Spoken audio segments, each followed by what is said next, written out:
Hello, hello, hello, and welcome to the Public Speaking Expert Podcast, Season 2. Today, we are speaking about something that's close to your heart, close to my heart, close to their hearts, close to these hearts, not to their hearts.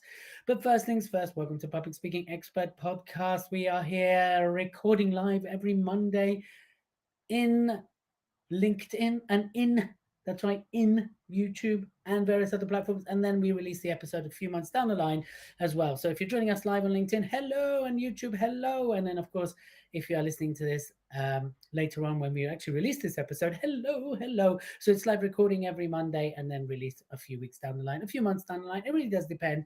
And first things first, I want to say hello. How are you? It was my birthday yesterday, so anybody that wants to send me gifts, vouchers, cash, uh, you know, I welcome all currencies as long as it's a lot. I am finally 21 again, and yes, I'm definitely. I know what you're saying. I don't look it. I don't sound it. 21 twice over and plus.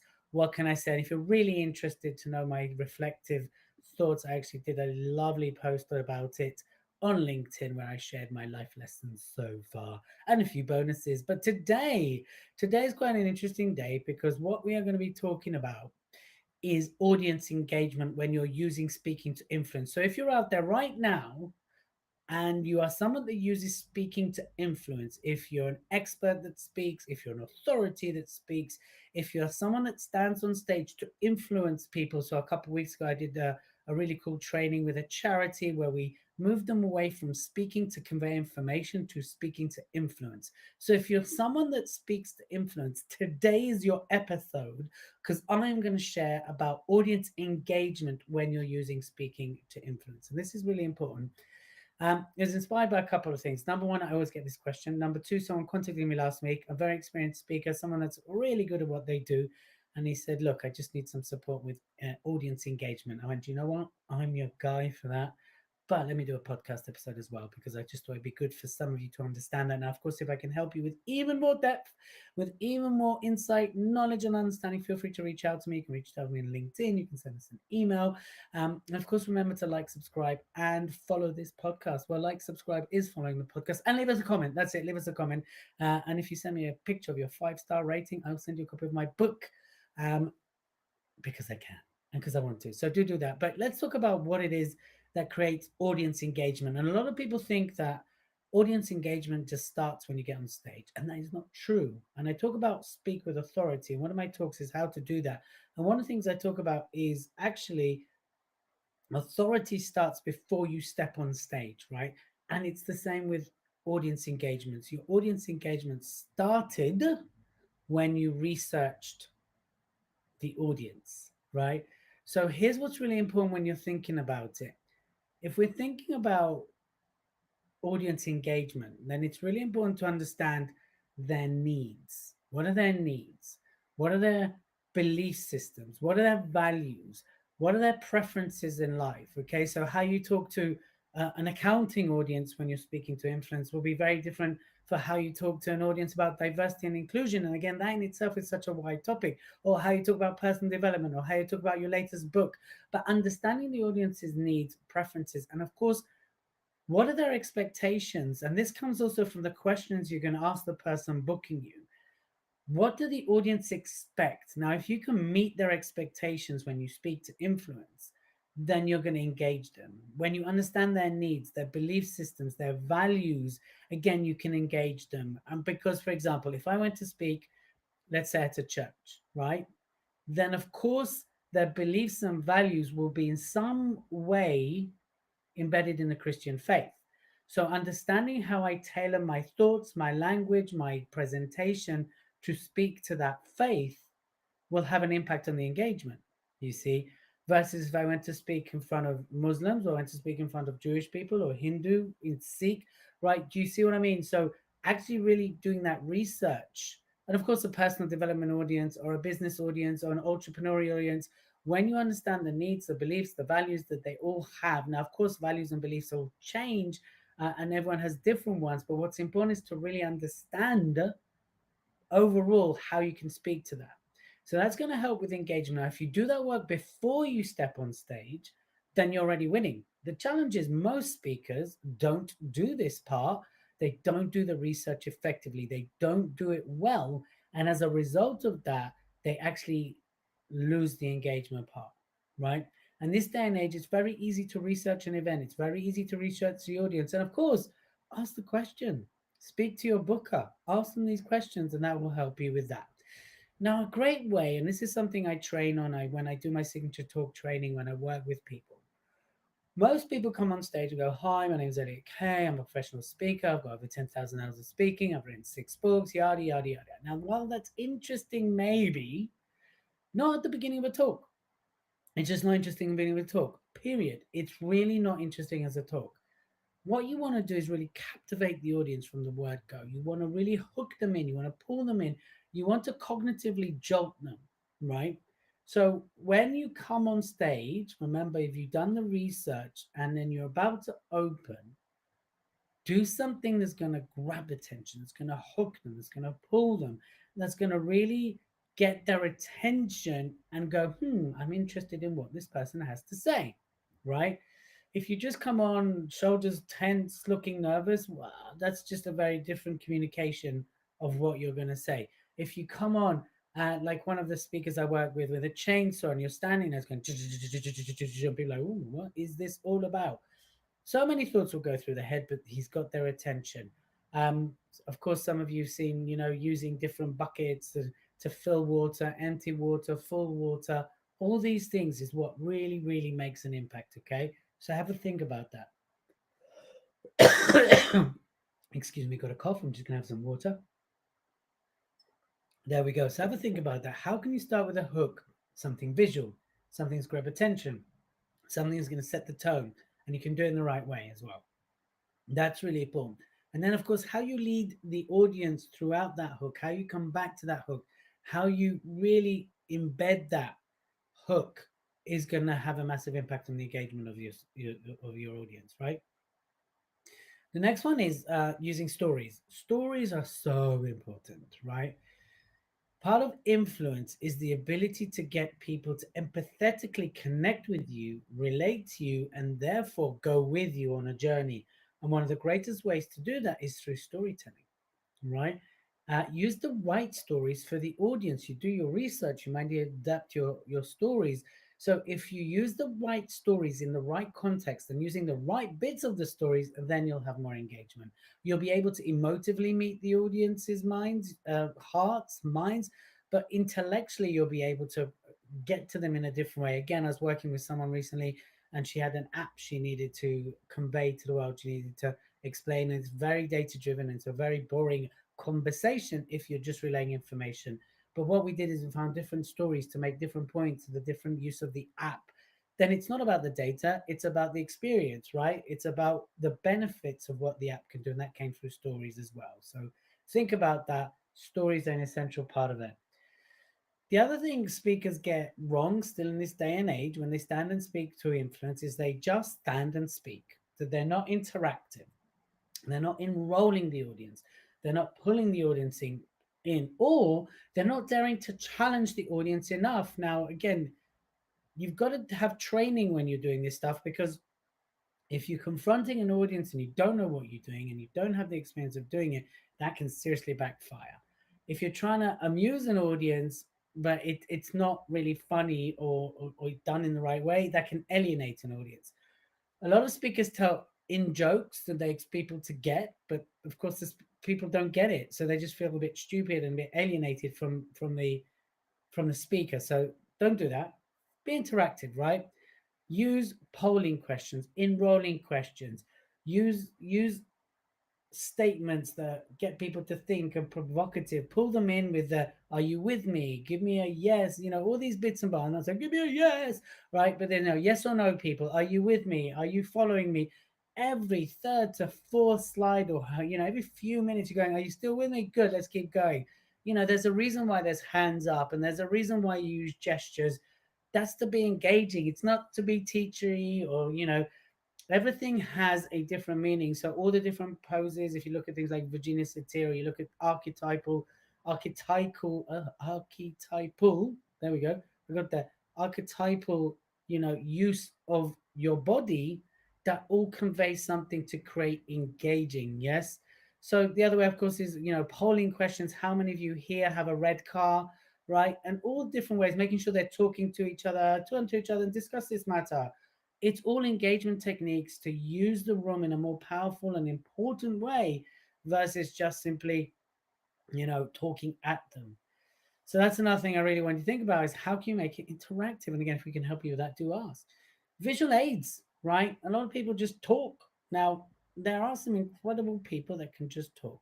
But yes, slides is a good one. Here's what I would suggest to you. If you want to be more engaging, use imagery on slides versus words on slides. So the slide is this beautiful image and you're speaking, right? Videos is a great one. We're in a day and age where, well, most people watch videos every single day. YouTube, Google videos, TikTok, all these elements are a massive part of our everyday life, right? We send each other videos, we talk live on videos, we're on Zoom or various things, we're continuously on video, right? So why wouldn't you use that as part of your talk, especially if you want to reach the different learners? So videos is another. And again, props. You heard me talk about one of my clients coming on with a chainsaw, and there's a reason for that because of his talk relates to that, not cutting down trees. Yeah, they could all help. I've got people that I work with that are now they wear capes, but not in a cheesy superhero kind of way, in an impactful, powerful way for messaging and things like that. It's very powerful. So visual props. Now, just because you're a speaker doesn't mean you don't use props, right? That's a good one. So I want you to keep that in mind when it comes to tone and pacing. Tone and pace, sorry. When it comes to engaging, can you guess where it's going next? Because the next part is tone and pacing. Your tone is a huge engagement tool. Your pacing is also an engagement tool, right? This is super important when it comes down to it because if you're just continuously talking in one way, talking, and you've got one way of talking and you're doing it in one particular way, then the audience just becomes hypnotic or boring, right? Excuse me. So pacing, the speed you speak at with a different tone you might speak at, is really important. So really think about your tonality and your pacing, your intonation, how you use the voice, you rise and you lower it, where to do it. You need to just change it up. The volume of it is a big part of it as well. What points do you raise your voice? What points do you lower your voice? And all these parts are so important when it comes down to being engaging, that you a lot of, again, speakers don't consciously think of their pacing. They don't consciously make that decision, therefore they struggle, right, with the engagement part, maybe not to speak. And again, I suppose a part of it is like how much you care. But if you really care and you're a speaker of influence, then you want audience engagement, right? Period. The next part, of course, is asking for feedback. How many of you ask for feedback every time you speak? Not just a testimonial or a referral, but feedback. What can I do better? Now, make sure, of course, you're asking for feedback from people that can really help your talking, your speaking, your influencing. Not just that was great or that was terrible. Or what was it that was great? What was it that was terrible, right? I think that's really important because, if you don't ask for feedback, then how you know what's working or what doesn't. I used to run a seminar called Power to Succeed, anything between 60 to 200 in a room, 2 days, one of those seminars. And after every single one of them, we would ask for feedback and I would read every single one of them so I would know how to improve and be better. A big part of being engaging is being authentic, right? Is being authentic and passionate. Now, a lot of people think passion is being loud. That's not the case. It's not about being loud. It's about really, truly caring for what you're speaking about, but also caring about the people you're speaking in front of. Sure, a lot of us get paid to speak. We're in a very privileged position that we stand on stage and we are there to impact, empower, and elevate the audience. Period. That is the one thing we do as a speaker. But we need to be authentically who we are. Don't come out cookie cutter of someone else's training. Don't sound like the other speakers that might inspire or try to sound like someone else speaks. Allow the passion to come through, right? Passion is really great when things are going well. Our why is what keeps us going when things are challenging as a speaker of influence as well. So keep that in mind. Being authentic, being passionate are one component of being engaging, not the component. If you're going to rely on passion to be engaging, you'll burn out, period. Right? It's one element of it as well. Next part I want to talk about, which there is no substitute for, is practicing. Practicing. You need to practice what can go right. You need to practice what can go wrong. And you need to practice pretty much most scenarios in between. And that's the difference between the sort of the 5% speakers that are just absolutely brilliant and dominate the market to 95% of people who think they're brilliant. Practice it, but don't just practice the talk. Practice what can go wrong.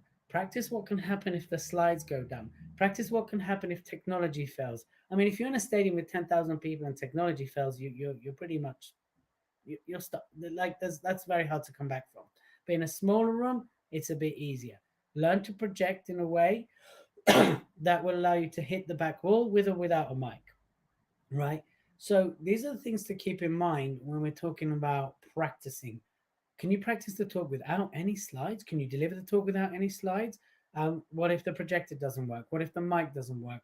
What if half the stage is dark, right? So really start to practice. And what if you get heckled? I mean, how many of you really sit there and practice being heckled, being shouted at, being, challenged in the audience? The more you practice that, actually, the more impactful you'll be, the more influential you'll be when you speak. Practice, but don't just practice the talk. Practice everything around it, because that's what helped the engagement. I remember one time, there were actually, I remember a couple of times, but in these circumstances, a couple of people really challenged me, um, from stage. Really challenged me in a good way, of course, because we like that, and we welcome that. Sometimes it's about like a bell going off when you're challenged, right? And what happened was I was so challenged by these people, but because I'd rehearsed it, I was then able to respond in a way, right, that kept my composure. I was very graceful. I listened to their challenge.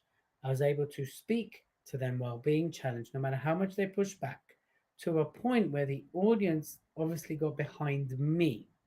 And because they got behind me, they'd lost their whatever, their significance, their importance, their desire to really challenge me. And I'll never forget, one left in an amicable and peaceful way, and the second person came back and did it again and again and actually became one of my clients. So again, if you're practicing being heckled, being challenged, if you can practice that as well, then that will make you more engaging. And I know you think, what? But yes, it makes you more engaging. And the last thing I want to say when it comes down to it is having a strong form of call to action, right? If you get to talking, you're suddenly going, thank you, my name's Elliot K. Woo! It's like, oh, what? Is that the end? But if you bring it together beautifully and you've got something emotively and powerful and passionate and authentic that really rallies the audience and brings it all together, that hook at the beginning, and you bring it all together, pow, that will be engaging, that will be memorable, and that's where people will come and ask you for pictures and autographs and to speak again, right? So those are some of the ways that we can talk about being engaging, right? So research, hook, stories, interaction, visual aids, tone, right? Feedback, authenticity, practice, and a strong call to action at the end. So if you've ever wondered what are some ways to be engaging as a speaker, what makes the way of being a speaker, these are some of the ways that make you engaging as a speaker. That's it, right? You put all of those elements in a talk, you will be engaging. Of course, your content has to be really good. And of course, you need to be a good speaker, which is where the training and the skilling and the upskilling comes in. And you know what? We never really arrive. Yeah, it's not like we plateau and that's it. I'm brilliant at everything. It's a continuous journey. You need to rehearse, you need to practice, get training, get coaching, get mentoring. When today or yesterday, because if you truly want to be in that 5% of influence when you speak, that's what you need to do. Right. So I hope you enjoyed that. I hope that, of course, it has an impact on you. And I'd love to hear at least one thing that you're going to do differently as a result of hearing what I did today. You can either, if you're watching live, put it in the comments on LinkedIn or YouTube, or if you're listening to us, just put it as a comment in one of the, in underneath where you're listening to this, because we'd love to hear. And or send me a picture of your comment, and I might just send you a book. So that's the end of this episode, the Public Speaking Expert podcast. Today's been all about how to engage an audience, how to influence an audience when speaking. And if I can help in any way, reach out. In the meantime, make sure you go out there, that you are being seen, you're being heard, and you're always being more giraffe. Till the next time, people.